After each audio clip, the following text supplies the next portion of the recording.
Assalamualaikum warahmatullahi wabarakatuh. A'udzubillahi minasyaitonirrajim. Bismillahirrahmanirrahim. Innal hamdalillah nahmaduhu wa nasta'inuhu wa nastaghfiruh wa na'udzubillahi ta'ala min syururi anfusina wa min sayyiati a'malina. May yahdihillahu fala mudhillalah wa may yudlil fala hadiyalah. Asyhadu an la ilaha illallah wahdahu la syarikalah wa asyhadu anna Muhammadan abduhu wa rasuluh. Allahumma anfa'na bima 'allamtana wa 'allimna ma yanfa'una wa zidna ilma. Allahumma ati anfusana taqwaha wa zakkiha anta khairu man zakkaha anta waliyuha wa maulaha. Allahumma faqihna fid din wa 'allimna ta'wil. Subhanaka la ilma lana illa ma 'allamtana innaka antal alimul hakim. Amin ya rabbal alamin. Ya, alhamdulillah hadirin muslimin muslimat yang saya kasihi, mudah-mudahan dirahmati Allah. Kita bersyukur kepada Allah Subhanahu Wa Taala pada malam ni dapat Allah pertemukan kita. Ini kira 2024 pertama lah kan. Kelas kita ni tadabbur di bersyukur kita kepada Allah Subhanahu Wa Taala. Allah masih memberi peluang untuk kita sama-sama hadir di rumah Allah dan meneruskan pembelajaran kita, itu tadabbur Quran ni. Jadi kenapa kita tadabbur Quran? Soalan ni. Siapa ada jawapan? Ada jawapan? Kenapa saya tadabbur Quran? Dan mudah-mudahan kita dengan apa kita buat ni, kita nampak satu ayat lah yang penting. Sebab tu kita kerana membuktikan saya beriman dengan ayat ni sungguh-sungguh. Walaupun satu ayat pun mudah-mudahan memberi makna besar dan menjadi syafaat untuk kita di akhirat nanti. Itu kita mula dengan tadabbur ni. Tujuan kelas ni diadakan adalah surah 47. Surah 47 ayat 24. Surah Muhammad. Semua ada Quran dan ada Quran terjemahan Kalau yang dah pandai bahasa Arab tak apa. Quran yang tak ada terjemahan.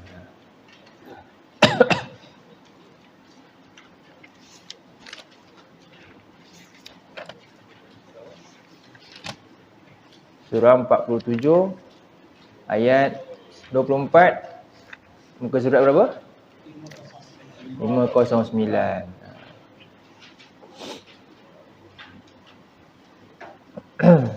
Apa tajuk soalan dia? Kenapa saya tadabbur Quran ni? Cukup ayat ni kita hadamkan supaya kita istiqamah dalam apa yang kita buat.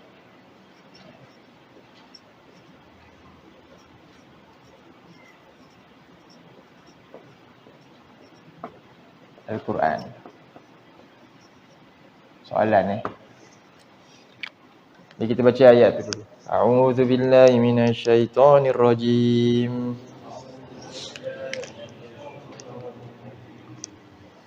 Afala yatadabbarunal Qur'an am 'ala qulubin aqfaluha. Itu soalan Allah tanya tu. Ada berapa kalimah dalam tu? Pernah kira? Dia kalau tanya pertama apa? Kalimah pertama satu. Yang kedua fa. Ketiga la. Keempat yatadabbaruna.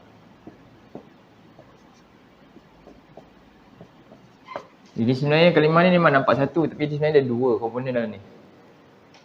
Ada dua komponen. Nanti kita tengok. Kemudian Al-Quran. Al-Quran. Kemudian ni 1, 2, 3, 4, 5. Ada 6 lah sebenarnya ni. Kemudian maksudnya ala qulubin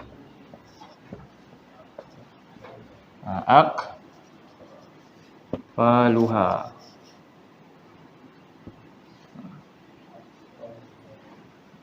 Aqfaluha.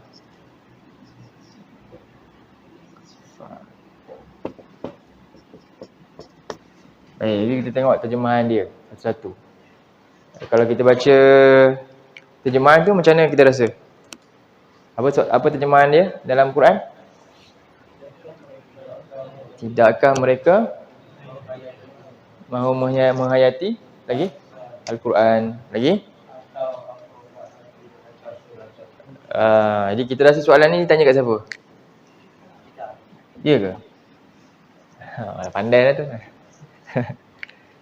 Afala. Jadi kita tengok betul-betul maknanya apa? Kita terjemah satu-satu dulu. Kita rungkaikan semua. Orang kata apa? Kan kalau engine kereta kan, dia nak assemble kan, dia nak tahu kan komponen dia, buka balik semua, pasang balik. Macam tu kan. Okey, afala.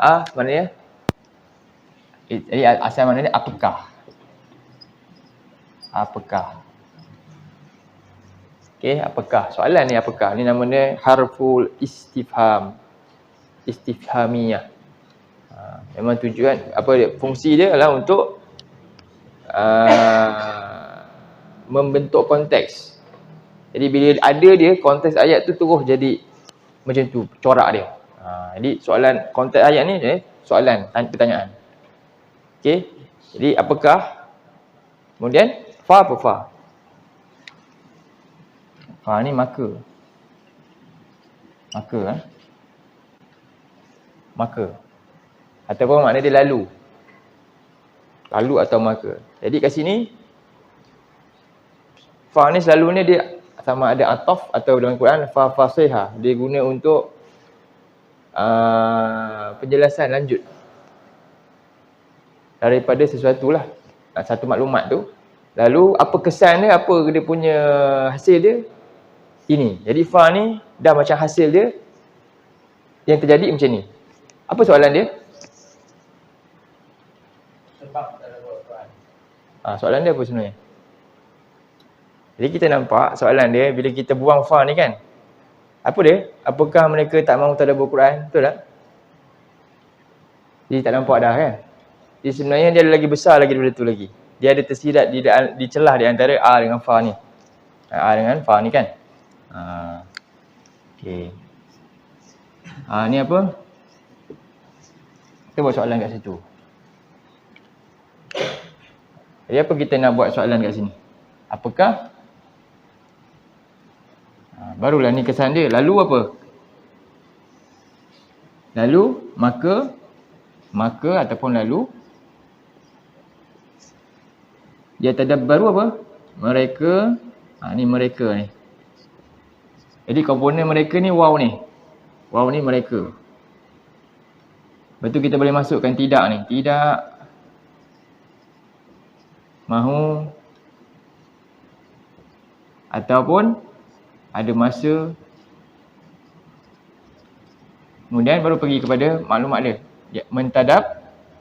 Mentadabbur. Okey. Jadi sekarang ni kat sini yang kita kena tahu sebenarnya. Sebenarnya soalan dia apa? Jadi kita boleh tak banyak ni. Apakah ni muqaddar?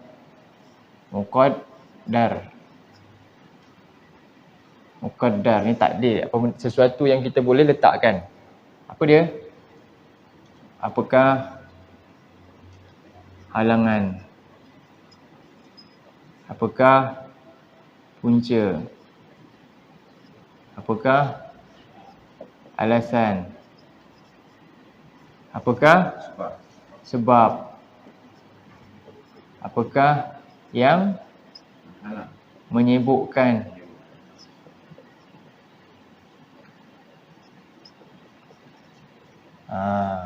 Menyebutkan siapa? Inilah mereka ni. Kalau tanya siapa sekarang ni?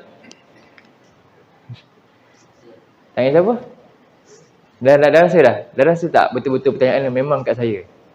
Bila faham macam ni? Rasa tak? Cikgu rasa?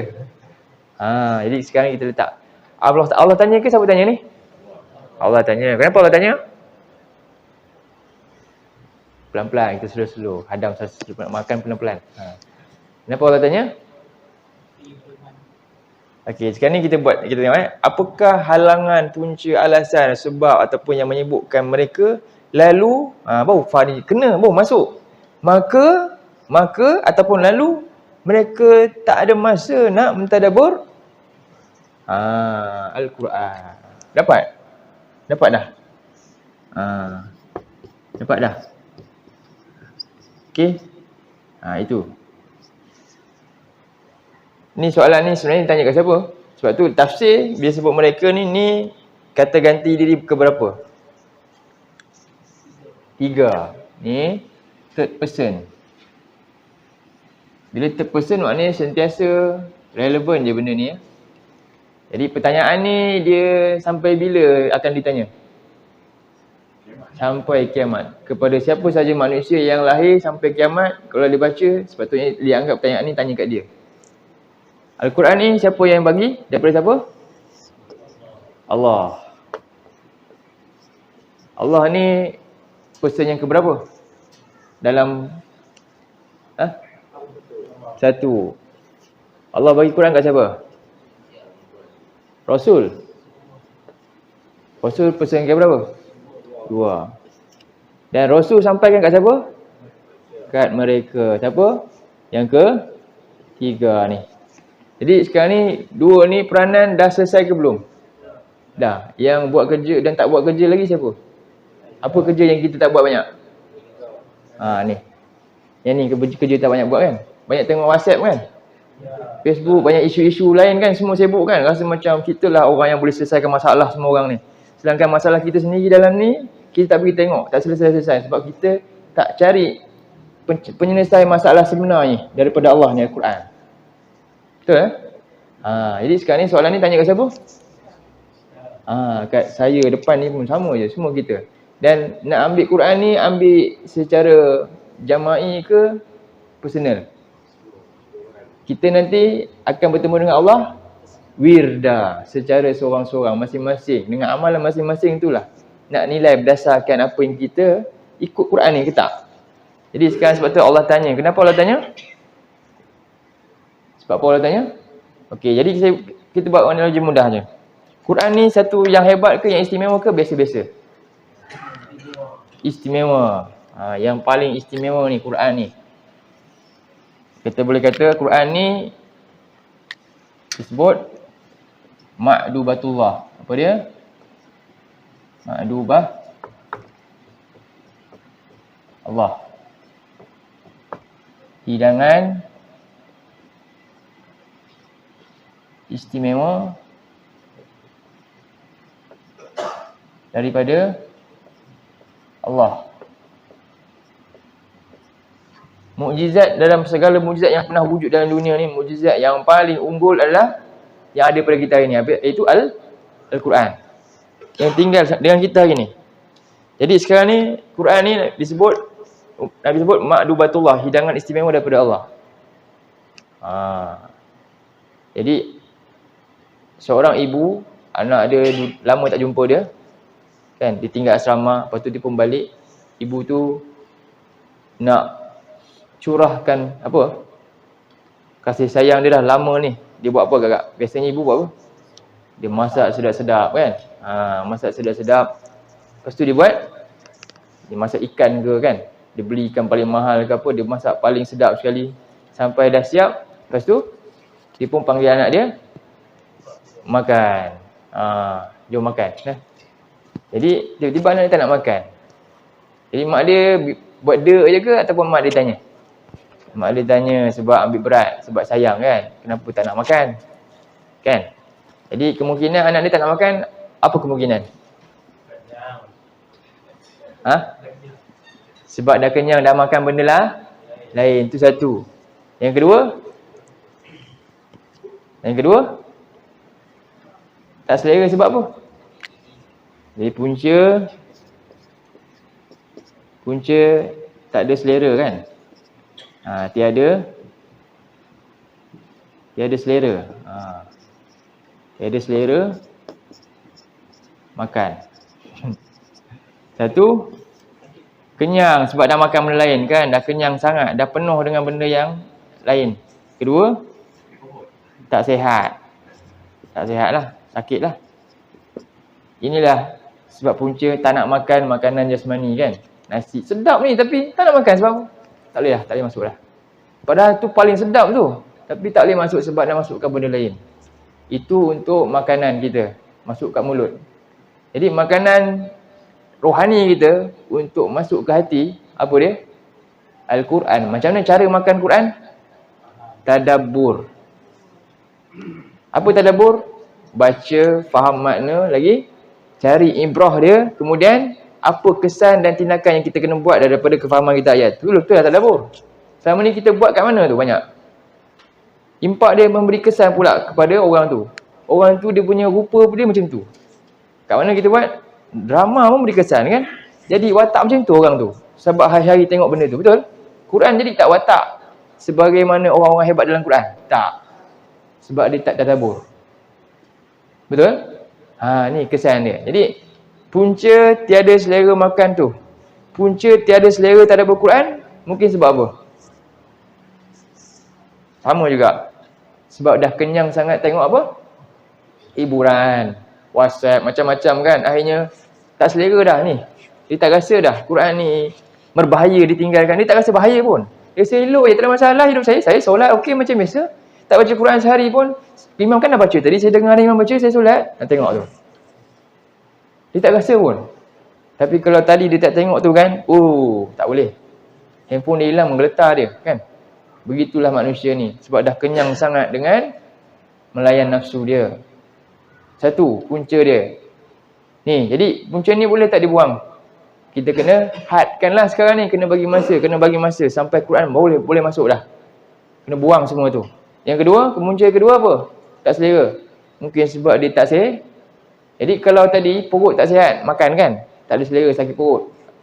Kalau Quran apa tak sihat? Apa yang sedang sakit? Jawapan dia jangan kita jawab, biar Allah jawab. Jadi sama juga mak dia tanya tadi, kenapa tak nak makan ni? Mak masak sedap-sedap ni. Dah kenyang tadi, yang kamu makan dulu. Kan? Ataupun tak sihat. Tak sihat. Mak dia tanya, tak sihat ke? Jadi sekarang ni Allah tanya, kenapakah yang halang kamu ni wahai manusia? Mereka hamba-hambaku. Sehingga kamu tak ada masa nak lihat ayat-ayatku ni. Menikmati nikmat ni. Untuk apa? Menjadi penawar kat hati kamu ni. Atau macam atau kamu ni tak sihat, mak dia tanya kan. Allah tanya, atau apa? Atau adakah ni lanjutan soalan. Atau adakah di atas hati-hati mereka ni apa dia? Ada akfal ni apa? Ada kunci kan, penutup.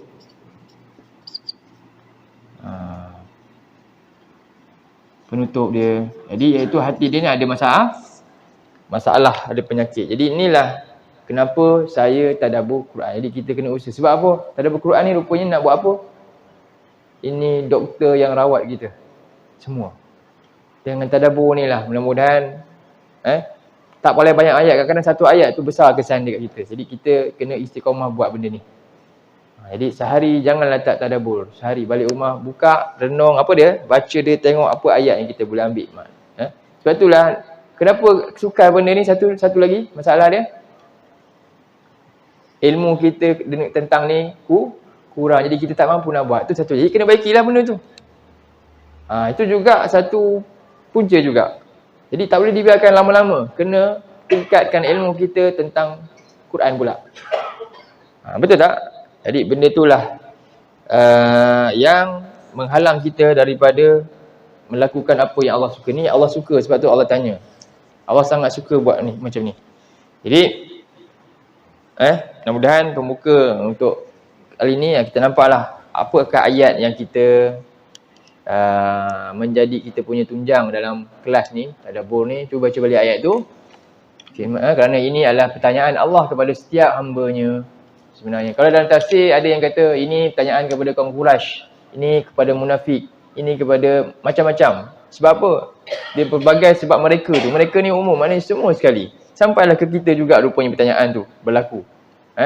Sesiapa saja yang yang menghindari lalaikan benda ni, dia ditanya oleh Allah. Jadi kita kena usahakan supaya tanda bukti kita beriman dengan ayat ni, kita sahut apa yang Allah tanya ni dengan berusaha mentadabbur ayat-ayat dia, beri masa dan juga tenaga kita dan segala apa yang kita miliki untuk lakukan benda ni. Baik.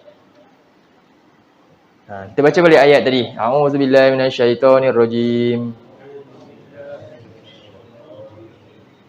Afala yatadabbarunal Qur'an am ala qulubin aqfaluha. Jadi apakah yang menghalang mereka ni, hamba-hambaku ni, sehingga lalu mereka tidak ada masa, tak mahu nak tadabbur Al-Quran, atau sebenarnya hati mereka ni ada kunci. Dia faham? Baik. Jadi kita masuk surah kita yang sambungan dia. Surah berapa? Fusilat 61, surah Shaf. Ayat yang ke-11 hari ni. Ayat 11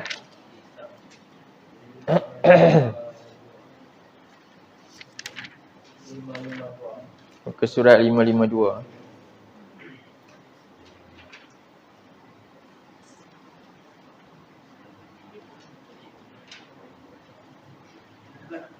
Kita sampai ayat berapa dah?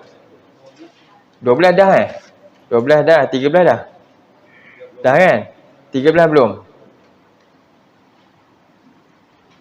Okey, dah habislah maknanya ni. Kita baca daripada ayat yang ke 13.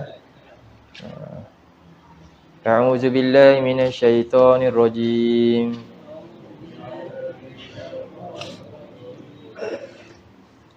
Wa ukhra tuhibbunaha nasrum minallahi wa fathun qarib.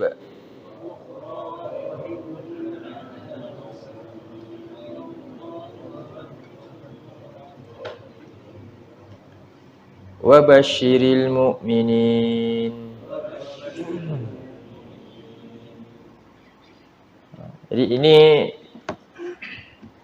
masih lagi dalam ayat yang ke-10 sebenarnya, iaitu Allah bertanya kepada orang-orang yang beriman, ya ayyuhallazina amanu hal adullukum ala tijaratin tunjikum min azabin alim. Wahai orang-orang yang beriman, mahukah aku tunjukkan kepada kamu satu perniagaan yang dapat menyelamatkan kamu daripada azab yang pedih. Itu apa cara dia? Kamu beriman, tu'minuna billahi wa rasulih. Kamu beriman kepada Allah dan Rasul. Maksudnya apa? Taat lah. Iman tu maknanya taat. Beriman dan bertakwa. Okay. Itu dengan apa? Mempelajari apa yang datang daripada Allah dan Rasul. Yang beriman dan taat. Dan kedua-dua ini untuk membuktikan iman dan taat kepada Allah dan Rasul ni, dia memerlukan satu lagi benda yang lebih besar, iaitu apa? Jihad. Wa tujahiduna fi sabilih. Dan kamu berjihad pada jalan Allah dengan harta benda kamu dan jiwa raga kamu. Zalikum khairul lakum in kuntum ta'lamun. Demikian itu lebih baik bagi kamu jika kamu mengetahui. Ya. Kejadian saya 24 Amran 12 ayat 11. 11. 24 Amran 11. 24 Amran 12. Lepas tu ada lagi tak kena? Ada? Tak sampai? Sini ada kot. Tak apalah, kita sambung je. Yaghfir lakum zunubakum. Jadi tadi perbuatan, seruan Allah bertanya, Allah buat pertawaran pertama ayat 10. Kemudian yang ke-11 itu apa dia? Apa yang kita kena lakukan untuk dapatkan tawaran Allah tu? Beriman dan berjihad. Ilmu dan amal soleh. Itulah dia. Dua. Beriman tu maksud dia ilmu, sampailah yakin dengan janji Allah dan Rasul, lalu menjadikan seorang itu apa? Orang yang berjuang. Wa tujahidu nafi sabilillahi bi amwalikum wa anfusikum. Inilah amal soleh.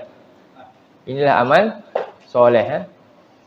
Ayat ni cuba tengok dalam surah Al-Hujurat. Surah ayat 11 ni, kamu beriman kepada Allah dan Rasul dan berjihad pada jalan Allah dan dengan harta benda kamu dan jiwa kamu. Cuba rujuk ayat surah 49. Ayat yang ke 15. 49 ayat 15.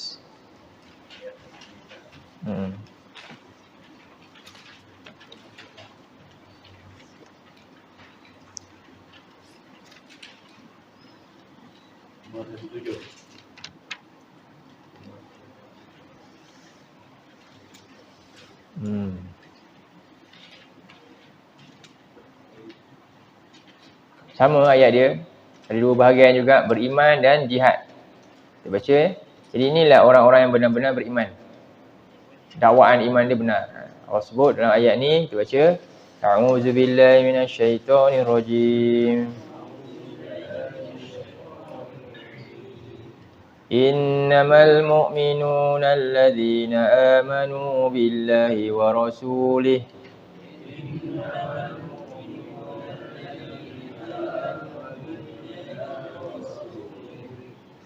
ثم لم يرتابوا وجاهدوا بأموالهم وأنفسهم في سبيل الله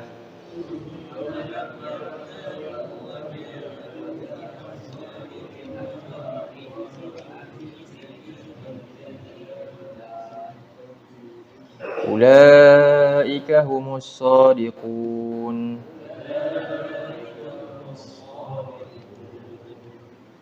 Innamal mu'minun, sesungguhnya tidak lain orang-orang yang beriman itu hanyalah orang-orang yang beriman kepada Allah dan Rasulnya.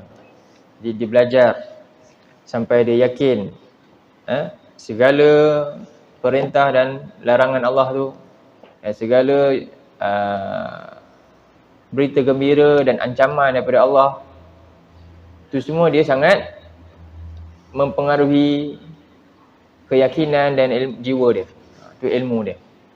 Jadi menghasilkan orang yang apa? Summalam yartabu, lalu tidak mereka ragu-ragu lagi. Dan apa bukti dia tak ragu-ragu? Wajahadu bi amwalihim wa anfusihim fi sabilillah, dan dia berjihad, berjuang. Dia menggunakan harta dan jiwa dia semuanya untuk apa? Segala yang dimiliki tu fi sabilillah, fi sabilillah. Ulaika humus shadiqun. Orang inilah yang benar-benar dakwaan imannya. Inilah orang yang benar-benar dakwaan imannya. Jadi menunjukkan apa dia dari dua unsur kat situlah. Iman ni terbukti dengan jihad. Sebab tu kata para ulama, iman dia dua. Al-iman ni nisfain. Satu apa? Syukur, satu sabar. Sabar tu dengan apa? Macam mana orang tu boleh bukti dia sabar semua? Sebab dia jihad lah pada jalan Allah. Ada orang boleh sabar dengan apa? Sabar dengan maksiat. Dia buat maksiat tu, nak dapat buat tu, sabar tu. Dia menunggu kan. Tak, yang ni dia sabar di atas apa? Mentaati Allah. Sabar dalam mentaati perintah Allah. Dengan apa? Dia gunakan semua yang dimiliki ni untuk agama Allah tu. Dia tak jadi macam orang yang Al-Humazah. Tahu? Orang golongan Al-Humazah ni apa dia? Surah Al-Humazah. Wailun likulli humazatil lumazah. Celakalah orang yang kerja dia cela orang, umpat dan cela orang. Dia nak jatuhkan orang. Apa dia? Yang kedua, allazi jama'a malau wa 'addadah. Iaitu dia kerja dia apa? Dia pentingkan diri sendiri. Dia kumpul-kumpul, apa yang dia dapat, dia tak jahadu fi sabilillah, tak. Dia simpan kat dia je. Kan? Wah, itu. Allazi jama'a malau wa 'addadah. Iaitu dia menghimpun hartanya dan membilang-bilang dia. Kenapa dia buat macam tu? Yahsabuna annama lahu akhlada, kerana dia yakin. Ini dia punya akidah dia. Dia yakin yang semua ni lah menjadi sebab dia boleh kekal dengan apa yang dia nak tu. Dia boleh senang. Dia rasa itu. Tapi bagi orang lain berbeza. Apa yang menjadikan dia senang? Iaitu dengan jihad dia tadi. Tadi cuba buka surah Al-Humazah tu kan. Nampak ayat tu? Semua dapat cam yang saya baca tadi. Wailul likulli humazatil lumazah allazi jama'a malan wa addada yahsabu annama lahu akhla. Itulah akidah golongan ini.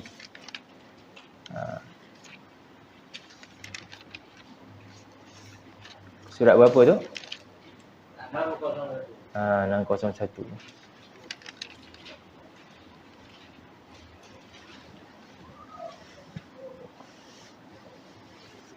Celakalah bagi setiap pengumpat dan pencela. Yang ni perbuatan lisan.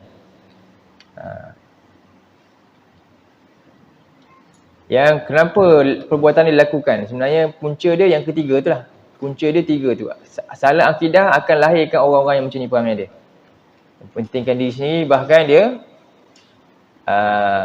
senang untuk cela orang lain. Allazi jama'a malan wa adada. Jadi dia sangat cintakan harta dia.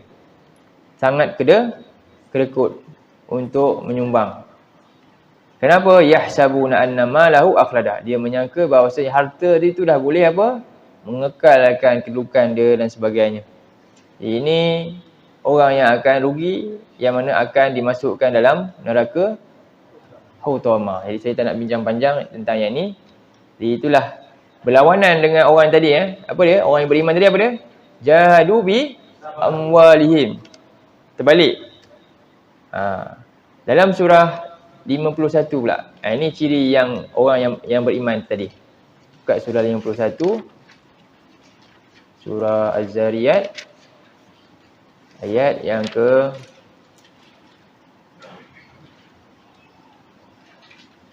15.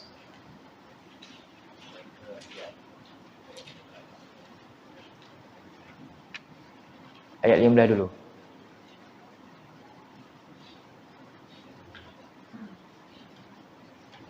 Sampai 19 A'udzubillahi minasyaitonirrajim. Muka surat 521. Okey, a'udzubillahi minasyaitonirrajim. Innal muttaqina fi jannatin wa uyun.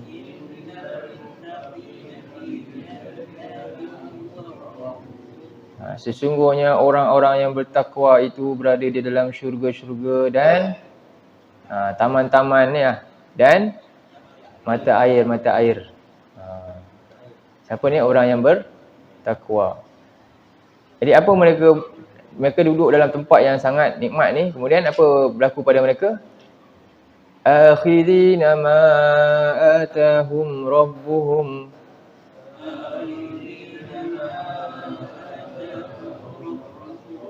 Innahum kanu qabla dhalika muhsinin.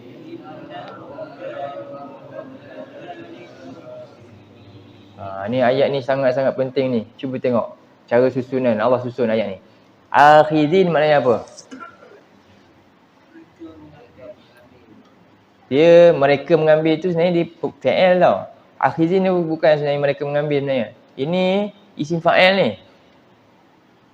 Dia macam ni, kalau kita dalam bahasa Arab, dia ada katibun apa? Penulis. Katib. Kan? Tu noun tu. Katibun. Katibun kan? Penulis. Okay. Ni apa ni? Bila sebut penulis, memang kerja dia tulis, jadi tak ada buat benda lain. Ini je. Okay? Kecuali ini kerja dia. Tapi kalau kita kata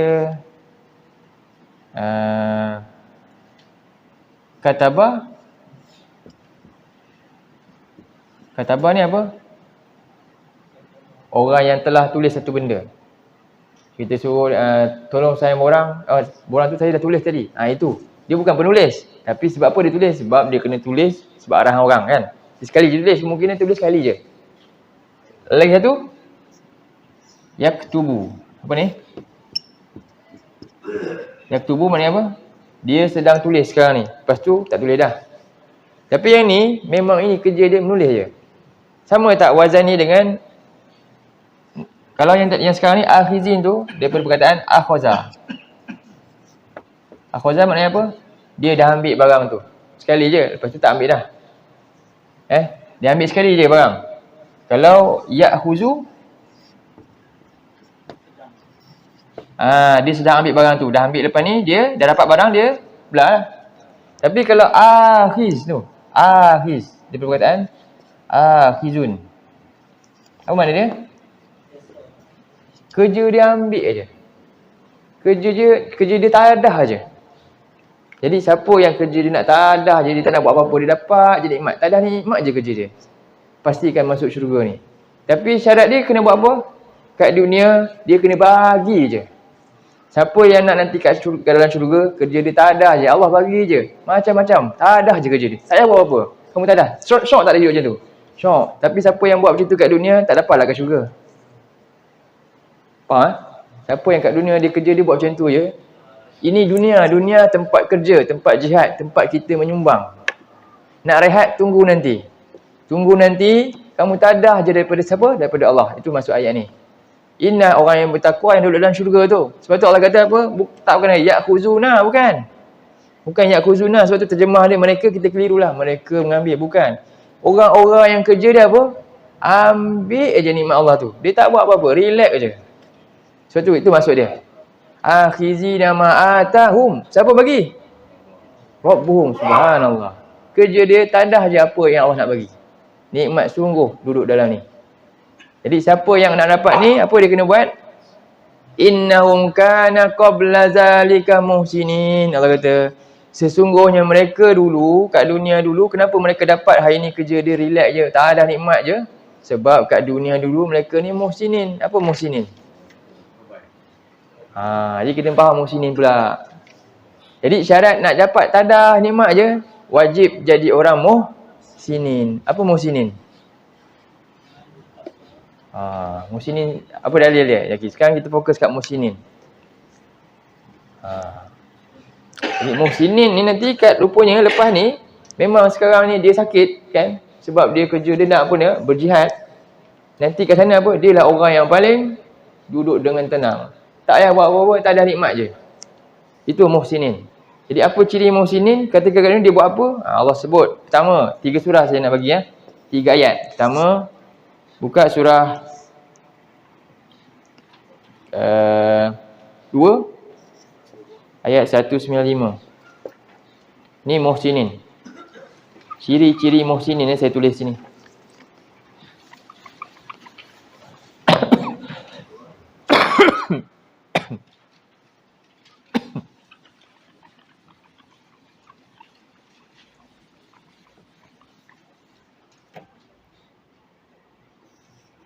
Ciri-ciri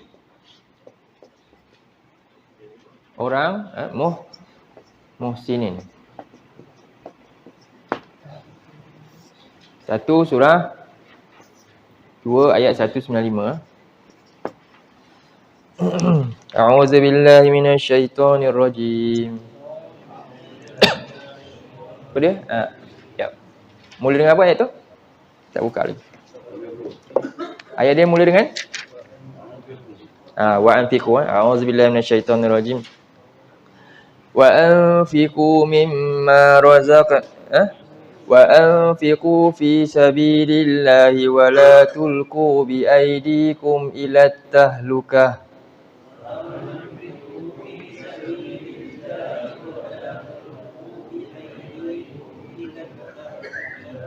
Wa ahsinu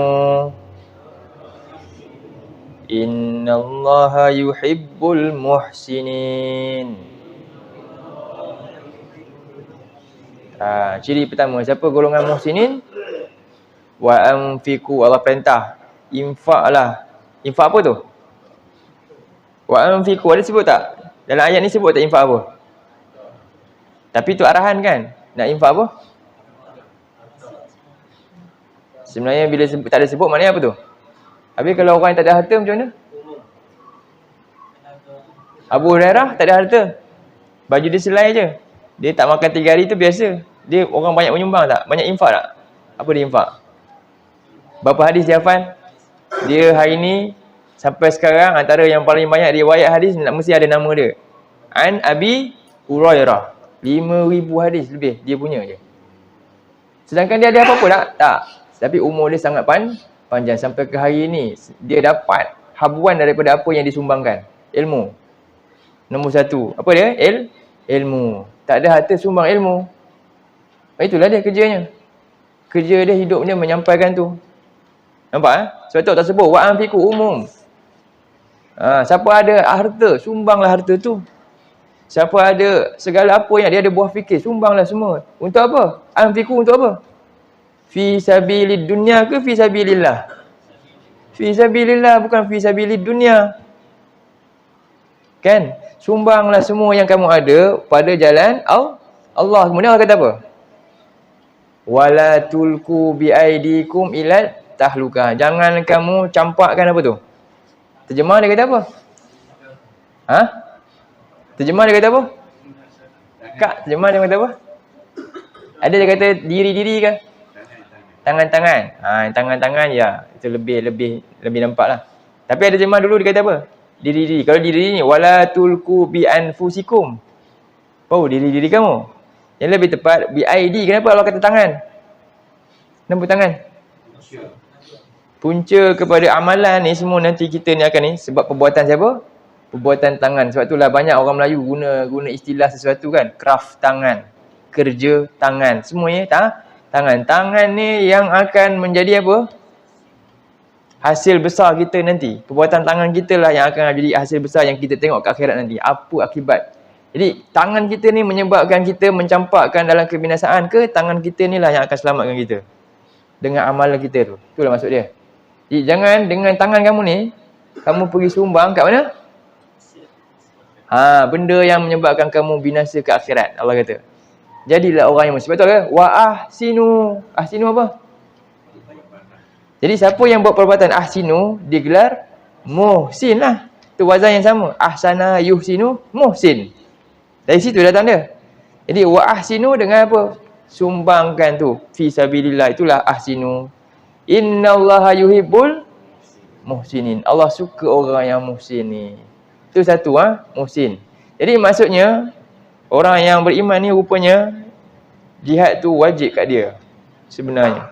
Kita jangan rasa senang hati. Alhamdulillah saya okey. Saya 5 waktu tak tinggal semua. Tapi tak pedulikan siapa saja. Tak. Ini sifat muhsin orang yang pedulikan orang lain. Tengok ni. Dia kena buat apa? Apa yang dia punya dia kena kongsi. Itu. Sebab tu Allah kata orang yang solat, Allah kata apa? Fawailul lil musallin. Kenapa? Wala yahuddu ala ta'amil miskin. Sebab tu. Jadi dia beribadah dia sendiri-sendiri saja. Tak. Ahli syurga ni dia apa? Orang yang berdakwah, yang sumbang kat orang lain, yang tolong. Sama-sama nak masuk syurga juga ramai-ramai. Itulah sifat dia. Jadi ini satu ayat. Nak dijelaskan lagi, sebab itulah nak jadi tadi tu, infak tu, dia bukan mudah. Sebab tu Allah lanjutkan dengan satu ayat lagi. Cuba tengok surah 3 pula. Last Kita lagi 2 ayat. Surah 3. Ayat 134. Dan last kita buka surah 29 ayat 69. Inilah semua ciri-ciri muhsinin yang kita nak kena jadi. Jadi kita balik ayat last tadi tu.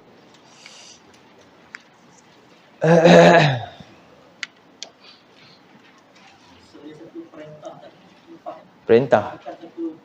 Bukan pilihan. Perintah. Dan larangan tadi lawan perintah. Siapa tak buat tu, dia sedang buat larangan tu. Siapa yang kedekut, dia sedang campakkan diri dalam kebinasaan. Sebab tu di situ ada perintah, ada larangan. Dalam satu ayat tu, 195 tu, anfiku perintah. La tulku larangan. Okey? Baik. Jom surah 3 ayat berapa? 134. Muka surat 67.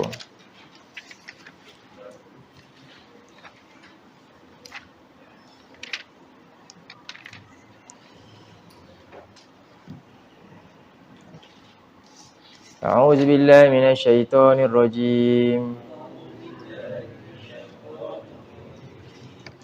الذين ينفقون في السراء والضراء والكاظمين الغيظ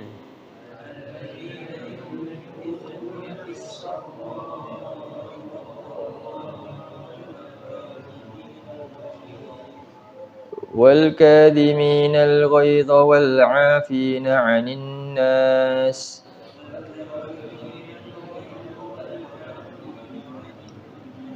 والله يحب المحسنين. Jadi siapakah orang yang bertakwa ni tadi? Satu lagi yang bersegera mencari keampunan Allah ni, iaitu orang-orang yang mereka sentiasa infakkan sama ada dalam keadaan apa dia? Susah atau senang. Jadi kadang-kadang selalunya orang ni dia beli sumbang sebab apa? Orang boleh tahu, oh dia ni mesti baru dapat ni. Betul tak? Tak. Tanda dia betul-betul buat tu fisabilillah apa dia? Tengok masa dia tengah lingkup. Sama aja. Dia akan usaha juga apa yang dia boleh sumbang. Sama. Itu tanda betul. Boleh faham? Macam itulah. Itulah maksud fisara' wa dara. Serupa je. Dia statik je. Dia punya tu. Maknanya dia buat bukan sebab dia ni. Tapi dia buat memang sebab apa? Yakin dengan janji Allah tu dia buat. Jadi ni cabaran ni. Ni tadi. Daripada ayat tadi tu nampak macam senang. Rupanya inilah cabaran dia kena lalui. Satu lagi. Apa lagi dia buat? Wal kaziminal ghaiz. Apa tu? Yang kedua. Apa dia kaziminal ghaiz? Jadi marah yang sangat-sangat nak memuncak macam gunung berapi tu, tapi dia bila nak dapat macam tu dia boleh tahan. Bila dapat dia tahan banyak kali. Sampai dia bertemu Allah. Siapa boleh buat macam tu? Susah. Ini nak layan ni semua perbuatan ni sifat dia lazim ke, iaitu sendiri-sendiri personal ke ataupun berkaitan dengan orang lain? Ya, berkaitan dengan orang lain. Inilah amalan yang Allah suka. Ini yang paling mahal. Kalau kita nak biar sendiri-sendiri, ya senang. Kan? Cabaran dia kita sendirilah, malas apa semua. Tapi nak libatkan dengan orang lain, ni kita punya ni kan kita rasa, ni saya penat-penat ni nak bagi. Itu cabaran besar tu. Besar cabaran dia. Dan pula bila kita dah sumbang pula, orang lain pula buat sesuatu yang kita pula tak suka pula. Nak marah lagi. Tahan. Inilah orang muhsinin. Jadi nampak macam senang. Tapi rupanya sangat susah. Wal kazimina. Sebab tu nanti kat syurga dia dapat apa? Akhizina ma atahum rabbuhum. Kerja dia tak ada nikmat je. Tak payah buat apa-apa dah. Allah bagi je apa-apa dia nak. Sekarang sebab apa? Sebab dulu kerja dia apa? Asyik bagi je. Apa yang Allah bagi dia pun sanggup bersusah kerana yakin janji Allah dia bagi. Sebab tu reward dia nanti kat sana dia tadah je. Siapa nak tadah je nanti kat syurga nikmat, kat dunia dia kena menyumbang. Jelas Itu. Jadi yang kedua, wal kaziminal ghaiz. Nama yang ni tak susah lagi. Ada lagi susah apa dia? Wal afina 'anin nas, lagi payah. Yang ni. Dia nak padam macam orang lain tu tak pernah buat apa-apa dah. Sebab apa? Dia tak nak benda-benda tu serabut dalam otak dia. Kan? Nanti agenda yang dia tengah kejar tu tak tercapai. Jadi dia ketepikan je. Kerja dia terus jalan. Move on je. Susah ni nak buat ni. Inilah orang-orang yang nak menyumbang. Inilah orang muhsinin. Sebab tu Allah kata apa? Wallahu yuhibbul muhsinin. Allah suka orang yang muhsinin ni. Jelas inilah ciri-ciri dia orang yang berjihad tu tadi. Sebab itulah muhsinin ni maknanya orang yang sanggup berkorban. Kesimpulannya muhsinin Allah sebut dalam surah 29 ayat 69. Cuba tengok. Last kita buka surah 29 ayat 69. Jadi saya hari ni ayat yang kita bincang ni ayat berapa ni? Ayat 11 11 kita tekankan tentang masuk jihad tu, muhsinin tu. Last kita tutup dengan ayat tu.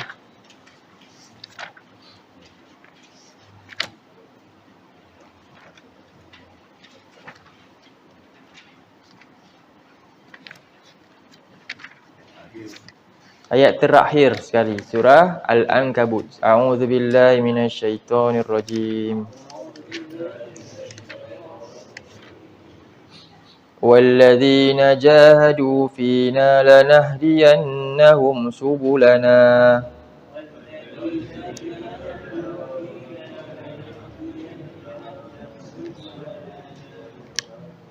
وإن الله لمع المحسنين.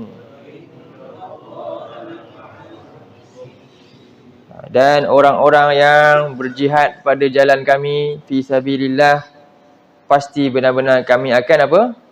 Berikan, tambahkan petunjuk untuk mereka, beri petunjuk kepada jalan-jalan kami. Jadi macam-macam peluang kebaikan dia dapat buat.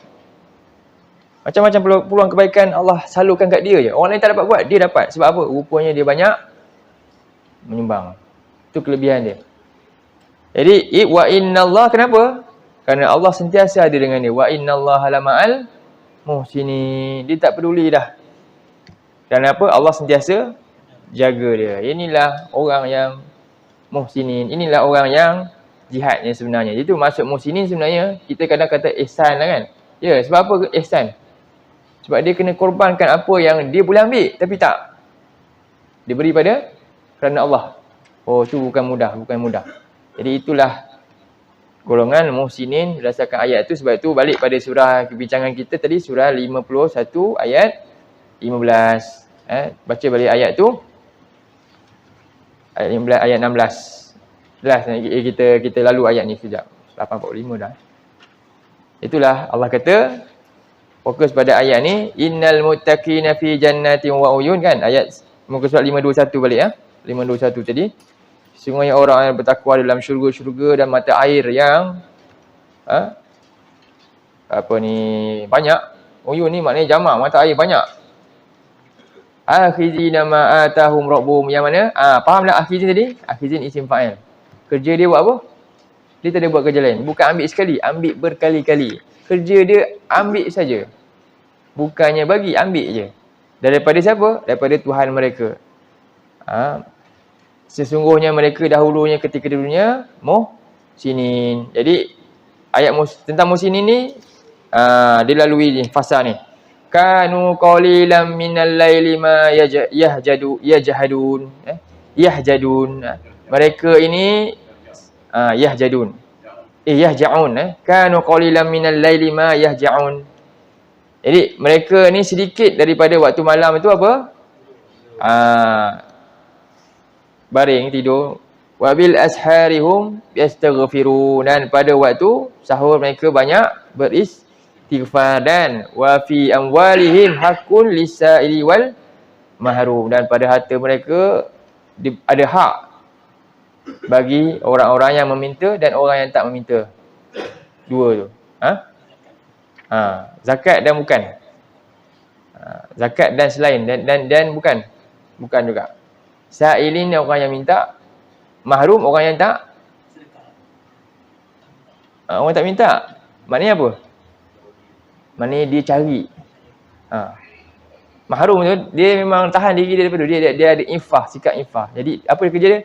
Dia memang kerja dia sibuk. Sebab dia nak tahu apa lagi dia boleh sumbang, dia cari. Inilah orang yang muhsinin tadi. Okey. Jadi itulah maksud satu tawaran Allah yang kita kena buat kerja ni. Ini Allah tawarkan tadi, surah Saf tadi kan.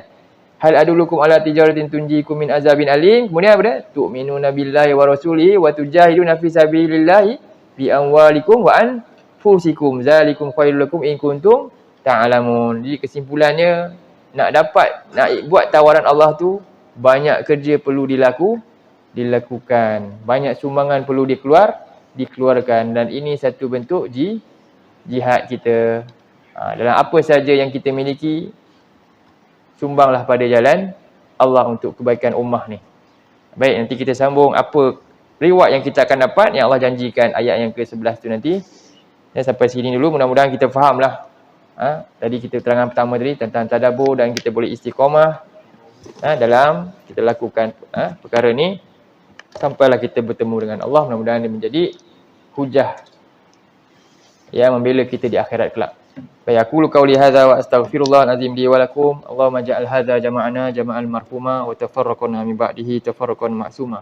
Allahumma inna na'udzubika minal arba' min ilmin la yanfa' wa min qalbin la yakhsha' wa min nafsin la tashba' wa min du'a'in la yusma'. Allahumma ja'alna min ahlil Qur'an ahlika wa khassatik Wassallallahu ala nabiyyina Muhammad wa ala alihi wa sahbihi wasallam. Alhamdulillahirabbil alamin. Assalamualaikum warahmatullahi wabarakatuh.